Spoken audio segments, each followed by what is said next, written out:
guys, it's Katie from Without a Crystal Ball. Welcome back to my channel. It's Monday. I'm late, as always, but I'm here to deliver you some content about the Duggars. I know, it's always about the Duggars, but this is actually because Jill and Derick Dillard released their next Q&A, and this one is covering courtship. There was a lot of discussion about courtship, and Jill actually teased about this Q&A on her Instagram, so I was eager to watch it when it dropped not too long ago. Before we get into all of that information, do me a favor and give this video a thumbs up. Also, if you haven't subscribed yet, you can click down here and click the subscribe button. And if you'd like to know when I go live or be notified when new content has uploaded, make sure you turn the notifications on. So let's talk about Jill and Derick Dillard. So over the weekend, Jill posted on Instagram that she would have a new Q&A coming up on her channel. And she posted a little bit of a teaser which said this. Fun fact, because Derick was in Nepal and I was in Arkansas for most of our relationship prior to our engagement, we didn't officially announce our courtship until we were already engaged. Today marks 7 years since Derick asked me to be his girlfriend. Happy anniversary, baby.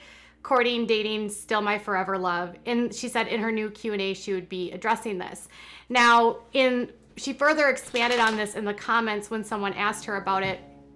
And she did say that they filmed their courtship as it happened, but they weren't allowed to actually announce their courtship until they were engaged. So they were courting and doing all that stuff behind the scenes, and then they do the official announcement for the show. By then they're actually engaged.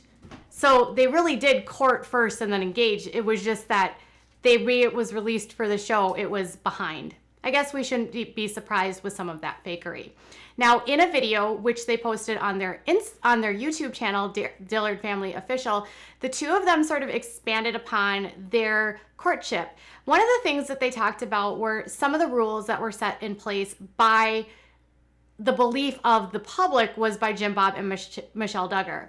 They did say that it was up to them to decide what parameters they wanted for their relationship in terms of what boundaries they had about what they were going to do while they were courting. Now, Jill was adamant that it wasn't necessarily courting that she called it. She thought of it more as dating with a purpose.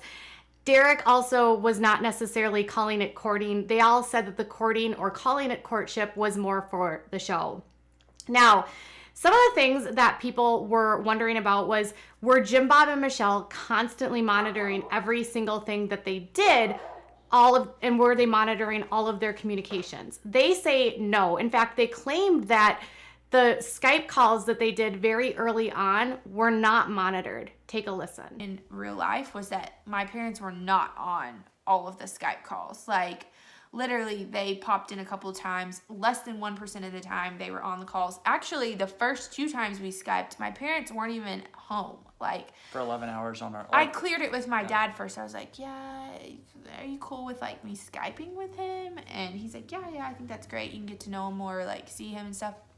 So, yeah, our first 2 Skype calls totaled 11 hours. They weren't even on either of those, I don't believe. My grandma was home, I think. Your grandma was home, but she wasn't on the Skype call. No. Yeah. I think maybe I introduced her to you on the second one. Yeah. Maybe? I don't even know. We had 11 hours of our first 2 calls.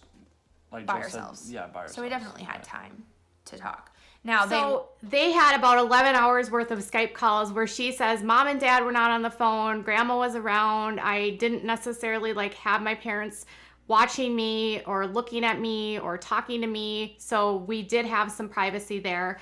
And then in terms of what they might do differently, Derick said that looking back now, he probably would have held her hand before they got engaged. So he says that he just never actually held her hand. Here's what he had to say. And they were on the loop, but... we waited to hold hands until we got engaged, but that's something that wasn't like a rule. Like, we could have held hands before that. We just didn't.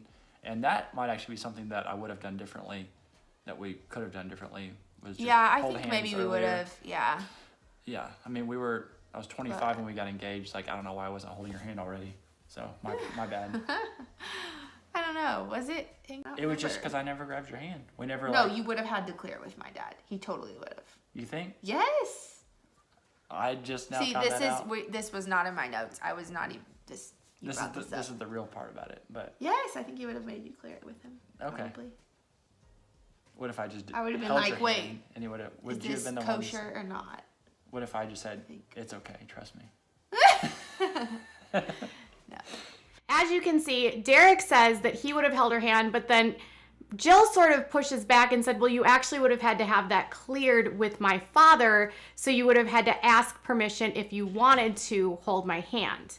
Another thing they talked about was the accountability part, the accountability of why they had to have chaperones. Now, the interesting part was they said that it was more for accountability to themselves, but they kept going back to the fact that they would have someone that could say for them or defend them under the guise of someone said to mom and dad, hey, they did something they were not supposed to, there would have been someone there that could have defended them. Take a look.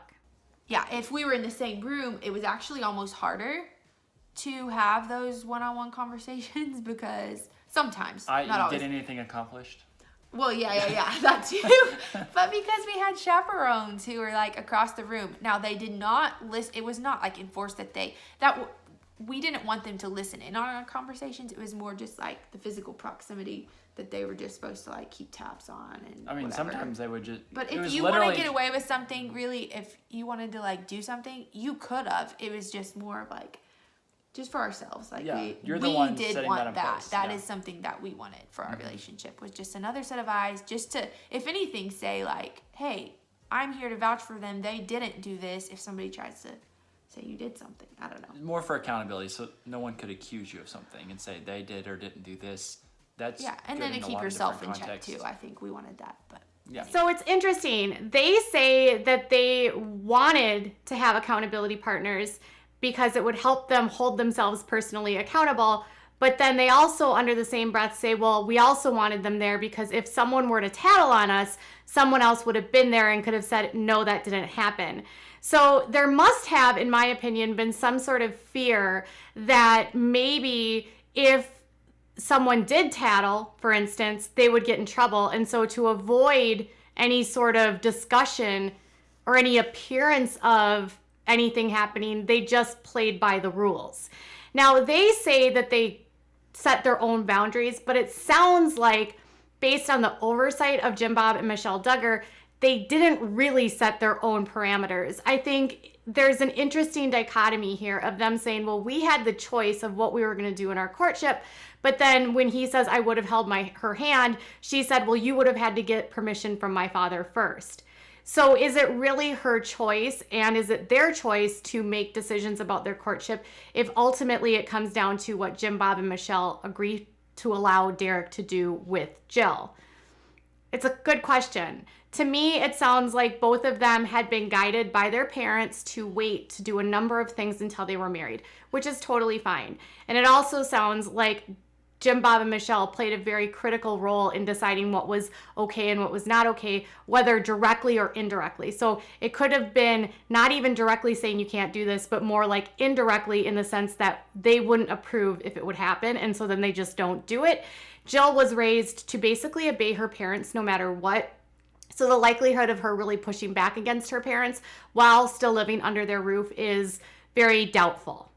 Now, she and Derick went on to later sort of discuss about what they'll do for their own kids, which I should mention, their kids are 3 and 5 years old. So I don't know how much this will hold weight because their kids are a long way off from dating. But they did say that when the child is under their roof, they'll have different rules than if, say, their child is 24, living on their own, independent, and wants to date someone. They don't seem to have this belief that they'll have advice that they can give, but if they were basically saying, hey, if you're 24 years old, you're not living under our roof, it's really not our place to say what you can and cannot do and whether or not you need permission in order to do things. Which again, Derick was not living under Jim Bob's roof. Derick was not living under his parents' roof. So Derick theoretically would have had a lot more control. Jill, on the other hand, was dependent on her parents, so her parents were providing her a lot more advice. So they played a more instrumental role. They also talked about how they would have they might change the parental guidance. So while her parents were heavily involved, maybe to a point of suffocation. Now, they didn't say that. That was just the impression I got. You can watch the whole video down here. I just find the whole thing sort of interesting. Would they allow their kids to court or date? They would say dating. They say they would have their kids set parameters for what's acceptable, not acceptable ahead of time. Let them know that dating can come with a purpose of marriage, and really having relationship discussions about boundaries. None of these things are bad. They're all things that parents should do. And as they make those choices moving forward, it sounds like they're going to have a more healthy approach to what this all looks like, and it may not be as strict for their own children as it was for them, which sounds like they have loosened up some of those skills. So what are some of those thoughts? So what are your thoughts here? What do you think about them claiming that they set the rules, but that they really didn't set the rules? And then what do you think about the announcement about the courtship when they were already engaged? And then what do you think about the accountability part? Because this is the part that really stuck with me. Were they really doing the accountability part for themselves, or were they doing it because they were afraid someone was going to tell on them? Tell me what your thoughts are in the comments below. Bye, guys.